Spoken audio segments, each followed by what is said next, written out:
Pirmajā reizē mums bija tāda pavisam mēģinājums, rampa nebija īstā, bija pa īsu un pa augstu un uzmet mašīnu no priekšu, tā, kad aizmugurējais ritenis pārlasta pārtai spicītai pašai.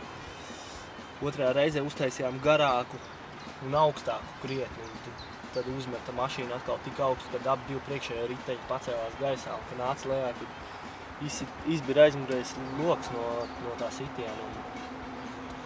Atkal vakardien cīnījāmies ar Jāni un pārmetinājām slīpāku, zemāku to rampu, lēzenāku uztaisījām.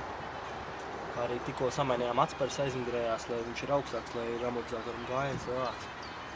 Nu, mēģināsim trešo reizi. Cerams, ka priekšējais loks paliks vietā.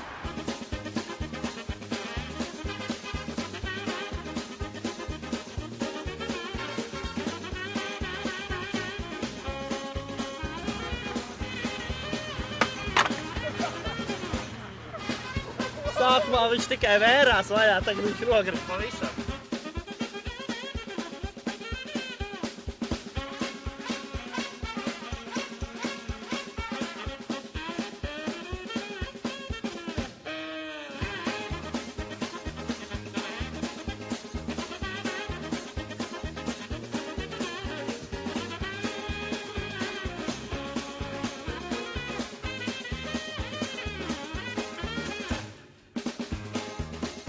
Vienīgais pozitīvais, ko šodien mēs sapratām, ir tas, ka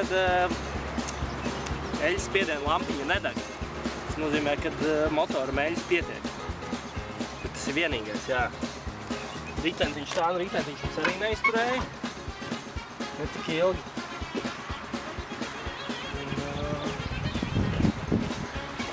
Tā kā ārā gan mūsu pašpinātā eļļa, gan tosols. Bet vismaz ir gāzi, var ļoti ekonomiski braukt. Jā, mēs te maucam uz diviem ratiem pa lētu. Dzīvosim zaļi.